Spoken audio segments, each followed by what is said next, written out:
نحمد صلی علی رسول الکریم اما بعد بسم اللہ الرحمن الرحیم۔ مکرم ناظرین، قوانین یہ انسانوں کے نظام کو چلانے کے لیے ضروری ہوا کرتے ہیں، اور اچھے معاشروں میں، اچھے ممالک میں قوانین پر عمل کیا جاتا ہے۔ کچھ قانون انسان بناتے ہیں اور کچھ قوانین انسان نہیں بناتے۔ انسانوں کے بنائے ہوئے قوانین میں تبدیلی و ترمیم ہوتی رہتی ہے، جبکہ اسلام وہ دین ہے جس نے جو قانون دیا اس میں تبدیلی و ترمیم نہیں ہو سکتی، وہ حتمی ہے، وہ آخری ہے، اور اسی کے تحت چل کر کامیابی اور کامرانی ہمارا مقدر بن سکتی ہے۔ چونکہ وہ قوانین وہ ہیں جو ہر زمانے کے تمام انسانوں کے لیے یکساں مفید ہے، مسلمان ہوں یا غیر مسلم، سب کے لیے رہنمائی موجود ہے۔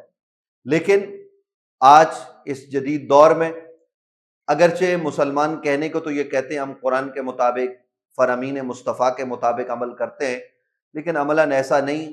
جب نظام زندگی چلانے کی بات آتی ہے، شہروں کا نظام ہو، ریاست کا نظام ہو، تو اس میں اگرچہ ہمارے ہاں جو قرارداد مقاصد ہے اس میں تو یہ لکھا ہے قرآن اور سنت سے متصادم کوئی قانون نہیں بن سکتا، لیکن عملاً ایسا ہے نہیں۔ عملی طور پر کیا ہے کہ بہت سارے قوانین وہ قرآن اور سنت سے متصادم ہیں، اور انسانوں نے جو اپنی فکر سے قوانین بنائے۔ 1973 میں ہمارا آئین مرتب ہوا، اور آج 1973 سے 2025 کا یہ عرصہ بیت گیا ہے۔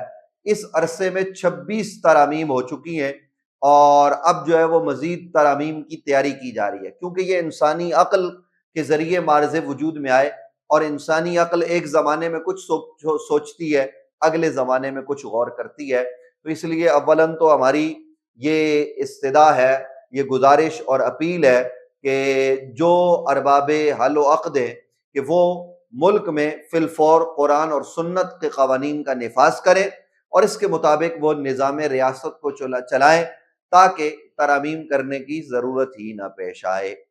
اب اس کے بعد آئیے کہ راستے کے حقوق متعین ہیں اسلام میں، کیسے گزرنا ہے، کس طرح سے گزرنا ہے، کیا معاملات کرنے ہیں۔ نبی کریم صلی اللہ علیہ وسلم نے راستے میں، گزرگاہوں میں بیٹھنے سے منع فرمایا۔ آپ نے فرمایا راستے میں، گزرگاہ میں نہ بیٹھو۔ صحابہ نے کہا یا رسول اللہ مجبوری؟ تو آپ نے فرمایا اگر مجبوری ہو تو پھر راستے کے حقوق ادا کرو۔ پھر وہ نبی علیہ السلام کا فرمان، سلام کرنے والے کو سلام کرو، اس کا جواب دو، کوئی گزرے اس کو خود سلام کرو، تمہاری نگاہیں کسی غیر محرم کا استقبال نہ کریں۔ یہ تمام تر چیزیں نبی علیہ السلام کی تعلیمات کے ذریعے ہم تک پہنچ چکی ہیں۔ آج جدید دور ہے، گاڑیاں ہیں۔ دیکھیے ریاست مدینہ کی بنیاد جب نبی کریم صلی اللہ علیہ وآلہ وسلم نے رکھی تو کھلے راستے، کشادہ راستے، تو ان پر عمل کرتے ہوئے آج جب جدید دور ہے، گاڑیاں ہیں بڑی بڑی، تو راستے صاف ہونے چاہیے، کشادہ ہونے چاہیے، اور پھر ہر گزرنے والے کے حقوق ہیں کہ کون پہلے گزرے، کون بعد میں گزرے، برابری کے ساتھ۔ بعض جگہوں پر لوگوں کو روکا جاتا ہے کہ وہ گزر جائیں پھر آپ گزر جائیں، تاکہ جو ہے نا وہ ایکسیڈنٹ وغیرہ نہ ہو۔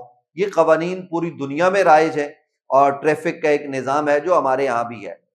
لیکن اس کے لیے جو ہم مغربی ممالک، جن ممالک کی طرف ہماری ریاست جانے کی کوشش کرتی ہے، ان کا جب ہم بغور مطالعہ کرتے ہیں اور وہاں کا نظام دیکھتے ہیں، تو وہاں روڈ کی وجہ سے اگر کسی کی گاڑی خراب ہو جائے، یعنی روڈ میں کوئی کھڈا، کوئی ایسی جو ہے نا وہ چیز آ گئی جس کی وجہ سے گاڑی کا نقصان ہوا، تو وہ کلیم کر کے حکومت سے گاڑی کا نقصان پورا کرتے ہیں۔ جبکہ ہمارے ہاں تو ایسا تصور بھی نہیں ہے۔ گاڑی کیا، یہاں روڈ کی وجہ سے انسانی جانوں کا ضیاع ہوتا ہے، اور پھر یہاں قوانین ایسے بنا دیے جاتے ہیں کہ جناب غریب آدمی جائے تو جائے کدھر؟ پبلک ٹرانسپورٹ نہ ہونے کے برابر ہے۔ دنیا میں پبلک ٹرانسپورٹ کتنی ہے، لوگ کتنے آرام سے سفر کرتے ہیں، اور ہمارے ہاں کراچی میں رپورٹ کے مطابق یہاں پر 15,000 سے زائد گاڑیاں چاہیے پبلک ٹرانسپورٹ کے حوالے سے، بڑی بسیں، جبکہ ان کی تعداد 400 بھی نہیں ہے۔ تو یہ صورتحال ہے کہ 15,000 چاہیے، 1500 بھی نہیں ہے۔ تو انا للہ و انا الیہ راجعون اس پر پڑھ سکتے ہیں۔ لاہور میں کچھ قوانین بنائے گئے، لیکن لاہور والوں نے پہلے پبلک ٹرانسپورٹ دی، میٹرو دی، ٹرین سروس دی، اور پھر اس کے بعد بسیں دی، اور پھر اس کے بعد انہوں نے قوانین کا نفاذ کیا، وہاں پر ہیلمٹ جو نہ پہنا ہو اس پر کچھ جرمانہ ہوتا ہے 500 یا 1000 روپے لگ بھگ، یا کچھ زائد ہوگا، اسی طریقے سے سگنل بریک کرنے پر جرمانہ ہے، اور یوں ہی دیگر، لیکن وہ 200 400 اس طرح کا جرمانہ ہے۔ جبکہ کراچی میں ان چیزوں کا نفاذ ہوا تو 5000، 20000، 10,000، 2000، اس سے نیچے تو جرمانہ نہیں ہے۔ بھئی یہ کیا ہے؟ جبکہ کراچی کی سڑکوں کا مقابلہ ہم لندن، پیرس، نیو یارک اور دنیا کے بڑے ممالک سے نہیں کرتے، ہم ان کا مقابلہ لاہور سے کرتے ہیں، تو زمین اور آسمان کا فرق ہے۔ یہاں لوگ کھڈوں میں گر کر مر جاتے ہیں۔ ابھی پچھلے دنوں لانڈی قائد آباد کے علاقے میں ہمارے اپنے ایک جاننے والے عزیز، وہ نوجوان 20-22 سال کا، اپنی والدہ کو بٹھا کر گاڑی پر، موٹر سائیکل پر وہ جا رہا تھا کہ راستے میں اچانک جو ہے نا وہ کھڈا آیا، موٹر سائیکل کھڈے میں لگی، خاتون پیچھے سے گری اور سر ان کا فٹ پاتھ کے ساتھ لگا، اور وہ وہیں پر اپنی جان آفرین کے سپرد کر گئی۔ یہ صورتحال ہے، یہ ایک جگہ کا معاملہ نہیں ہے۔ یہاں جو کھڈے ہیں، ان کھڈوں کے سبب سے کتنی جانوں کا ضیاع ہوتا ہے، کتنی جو ہے نا وہ گاڑیوں کا ضیاع ہوتا ہے، کتنے ایکسیڈنٹ ہوتے ہیں، یہ سب پر یہاں ظاہر و باہر ہے۔ یوں ہی دیکھیے کہ جو ہمارے ہاں بارش ہوتی ہے تو بارش میں نکاسی کا کوئی ذریعہ نہیں، کتنے لوگ کرنٹ لگنے سے، کتنے لوگ ڈوب کر اس میں ہلاک ہو جاتے ہیں۔ انڈر پاس بنتے ہیں، ان انڈر پاسز میں جو ہے نا وہ کوئی نظام نہیں ہے، وہاں پر لوگ جو ہے نا وہ گر کر ہلاک ہو جاتے ہیں۔ ابھی آپ دیکھیے کراچی کا یونیورسٹی روڈ، کچھ 4 سال کے عرصے سے ہم دیکھ رہے ہیں کہ جناب وہاں پر وہ کھودا گیا ہے، اور اس کی زبو حالی، تباہی اور بربادی، نہ وہاں پہ وہ بس سروس کے لیے جو ہے نا وہ اب تک ٹریک بنا، اور نہ ہی وہاں پر گاڑیاں سکون سے گزر سکتی ہیں۔ ہمارا جو مشہور روڈ ہے شارع فیصل، وہاں کہیں پر جو ہے نا وہ روڈ 100 فٹ کی ہے، کہیں 60 فٹ کی، اور کہیں جا کے وہ 30 فٹ کی ہو جاتی ہے، اور کہیں اس سے بھی جو ہے نا وہ کم ہو جاتی ہے۔ سروس روڈ کا وہاں پر کہیں کہیں ہے، اور نام و نشان باقی جگہوں پر موجود نہیں ہے۔ آپ ذرا دیکھیے جو قائد اعظم محمد علی جناح علیہ رحمہ کے نام پر ایم اے جناح روڈ ہے، اس کی صورتحال دیکھیں تو آدمی خون کے آنسو روتا ہے کہ یہ ہے کیا۔ آپ اورنگی ٹاؤن سے آئیے بنارس کی طرف، اور اورنگی ٹاؤن سے آپ آئیے جو ہے نا وہ حبیب بنک کی جانب، تو کیا ظلم ہے وہ آپ کے سامنے ہے۔ آپ بلدیہ کے علاقوں میں چلے جائیں، 9 نمبر اتحاد ٹاؤن، روڈ کارپیٹ کا نام نہیں ہے زمین پر کہ جناب ہم نے کیسے زندگی گزارنی ہے۔ آپ جو ہے وہ لانڈی سے کورنگی، اور پھر اس کے علاوہ جو ہے نا وہ آپ دوسری جانب آ جائیں ملیر کی طرف، تو ہر جگہ جو ہے نا وہ سڑکیں نوحہ کنا ہے اپنی تباہی اور بربادی پر۔ لیکن یہاں پر ای چالان سسٹم جو ہے نا وہ نافذ کر دیا گیا ہے، تو بھائی پہلے ٹریفک دیجئے، پہلے آپ جو ہے نا وہ روڈیں دیجئے، معذرت کے ساتھ ٹریفک کا نظام پہلے بہتر کیجئے۔ جب آپ روڈ صحیح بنائیں گے، جب آپ کے سگنل کا نظام بہتر ہوگا، تو پھر اس کے بعد آپ جو ہے نا وہ نفاذ کریں۔ اور پھر ظلم بالائے ظلم یہ کہ جناب ایک آدمی نے گاڑی بیچ دی، اور وہ کسی اور نے خریدی، اور وہ لیٹر پر خرید لی، اور اس نے اپنے نام نہیں کروائی، تو چالان جو ہے نا وہ مالک کو جائے گا۔ تو بھئی یہ کمزوری کس کی ہے؟ یہ کمزوری سرکار کی ہے۔ آپ پہلے سے ایسے قوانین بنائیے کہ گاڑی اس وقت تک کوئی آدمی چلا نہیں سکتا خرید کر جب تک کہ وہ اپنے نام نہ کر سکے۔ یہاں آوے کا آوا بگڑا ہوا ہے، اور صورتحال جو ہے نا وہ بڑی عجیب ہے۔ اور یہاں پر جو ہے نا وہ ہمارے جو ہے نا وہ حضرات، جو انتظامیہ ہے وہ کہہ رہی ہے کہ جناب ہم نے اتنے گھنٹوں میں اتنے کروڑ کا جو ہے نا وہ چالان کے ذریعے جو ہے نا وہ پیسے جو ہے نا وہ کر لیے ہیں، جو جرمانے کے طور پر پولیس کے اکاؤنٹ میں آئیں گے۔ بھئی ٹھیک ہے، اچھی بات ہے، لیکن آپ پہلے نظام روڈ درست کیجئے۔ آپ جو ہے نا وہ کراچی شہر میں گیس ہے نہیں، بجلی ہے نہیں، پانی ہے نہیں، اور آپ لوگوں پر ظلم کر رہے ہیں، یہ لاوا پھٹے گا تو آپ کدھر جائیں گے؟ اس لیے ہماری سرکار سے گزارش ہے، ڈی آئی جی ٹریفک اچھے آدمی ہیں پیر محمد شاہ صاحب، ہم ان سے بھی کہنا چاہتے ہیں، آئی جی سندھ غلام نبی میمن صاحب، اور اسی طریقے سے کراچی پولیس کے سربراہ جاوید اوڈو صاحب، اور اس کے علاوہ دیگر لوگ، کہ عوام کا سوچئے، غور کیجئے کہ جناب یہ کس طرف جا رہا ہے معاملہ۔ اور سندھ سرکار سے میں کہوں گا، کراچی کے میئر سے کہوں گا کہ خدا کا واسطہ ڈیفنس میں روڈ تباہی کا شکار ہیں۔ آپ کلفٹن کے علاقے میں آ جائیں، روڈوں کی آپ حالت دیکھیں تو آپ کا دل جو ہے نا وہ خون کے آنسو روئے گا۔ کس روڈ کا نام لے کر میں یہاں بات کروں کہ ہر روڈ خراب ہے اور بری حالت ہے. کراچی میں لوگ ڈسٹ کی وجہ سے اور زمین سے اٹھنے والی گرد کی وجہ سے بیمار ہوتے ہیں اور موت کے منہ میں چلے جاتے ہیں. کچرا ڈھیروں کا روڈ پر پڑا ہوا ہے, اٹھانے والوں کا نام و نشان نہیں ہے. جو ہے نا وہ نالے کھلے پڑے ہوئے ہیں, گٹر کھلے پڑے ہوئے ہیں. کتنے لوگ, کتنی گاڑیاں گٹر میں گر کر جو ہے نا وہ ان کے ایکسیڈنٹ ہو جاتے ہیں. کراچی میں ہر 10واں 5واں آدمی جو ہے نا وہ موروں کے مرض میں مبتلا ہے.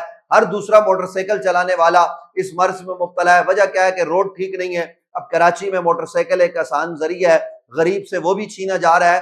آپ کر رہے کیا ہیں؟ اس لیے ہماری یہ گزارش ہوگی کہ اس وقت تک اس ای چالان سسٹم کو مؤخر کیا جائے جب تک کراچی کے روڈ بن نہیں جاتے, بہتر نہیں ہو جاتے. آپ دیکھیے شام کے وقت آدمی کراچی میں نکل نہیں سکتا, اتنا ٹریفک جام ہوتا ہے کہ آدمی گھنٹوں پھنسا رہتا ہے. ابھی 2 دن پہلے ہم جو ہے وہ یونیورسٹی روڈ سے بالکل وہ کراچی یونیورسٹی سے آگے جا رہے تھے, تو ہم نے جانا وہاں سے ملیر تھا, تو وہ ہمیں جو 20 منٹ کا راستہ تھا وہ 2 گھنٹے پر محیط ہو گیا. یعنی اتنا لوگوں کا وقت کا ضیاع ہوتا ہے. جگہ جگہ سڑکیں جو ہے نا وہ ٹوٹ پھوٹ کا شکار ہیں, کوئی پرسان حال نہیں ہے. تو اس لیے ہماری گزارش ہے خدا را سندھ کے وزیر اعلیٰ سے اور اس کے ساتھ ساتھ جناب وزیر بلدیات سے, کراچی کے میئر سے, کہ کراچی کے عوام پر رحم کیجئے. خدا کا واسطہ ان کو کم از کم بنیادی سہولیات دیجئے. پیپلز پارٹی کا تو یہ نعرہ تھا روٹی کپڑا مکان, اب تو روٹی چھینی جا رہی ہے, کپڑے اتارے جا رہے ہیں اور مکانوں کا تو نام و نشان نہیں. وہ بڑی بڑی بلڈنگیں تو بن رہی ہیں, نہ جانے وہ کس کے لیے بن رہی ہیں, لیکن غریب وہاں کیسے فلیٹ خریدے گا, غریب کہاں رہے گا. غریبوں کی بستیوں سے ہر چیز غائب کی جا رہی ہے. یہ تو میں کراچی کے وہ پوش ایریاز کی بات میں نے آپ کے سامنے کی ہے جن کو جو ہے نا وہ پیش کیا جاتا ہے ڈیولپ کے طور پر کہ ان کے اندر بڑے کام ہوئے ہیں, جبکہ کچی آبادیاں اس کے سوا ہیں, ان کا تو کوئی پرسان حال ہے ہی نہیں. تو اس لیے ہماری گزارش یہ رہے گی کہ خدا کا واسطہ روڈوں کی حالت کو بہتر کیجئے اور مضبوط نظام کے تحت کیجئے. ایسا نہ ہو کہ آپ شارع بھٹو بنائیں اور ذرا سی بارش کیا آئے کہ وہ پورا کا پورا بہہ کے چلا جائے. ایسا نہیں ہونا چاہیے. تمام تر روڈوں کی دیکھ بھال بہترین طریقے سے ہو, مرکز اس میں مداخلت کرے. کراچی کے مین جو بڑی شاہراہیں ہیں, کیونکہ کراچی ایک بڑا شہر ہے اور اس کی بڑی شاہراہیں کئی کلومیٹر ہیں, 40 کلومیٹر پر محیط بڑی شاہراہیں موجود ہیں. تو ان بڑی شاہراہوں کو جس طرح لہاری ایکسپریس وے وہ مرکز کے پاس ہے, یعنی وہاں کی پولیس اور وہاں کا نظام اس کو دیکھتا ہے, تو اس طریقے سے باقی روڈوں کو بھی جو ہے نا وہ مرکز دیکھے, ٹیک اوور کرے. اور کراچی وہ سرجانی سے شروع ہو یا اس سے بھی آگے سے تو کلفٹن تک آتا ہے.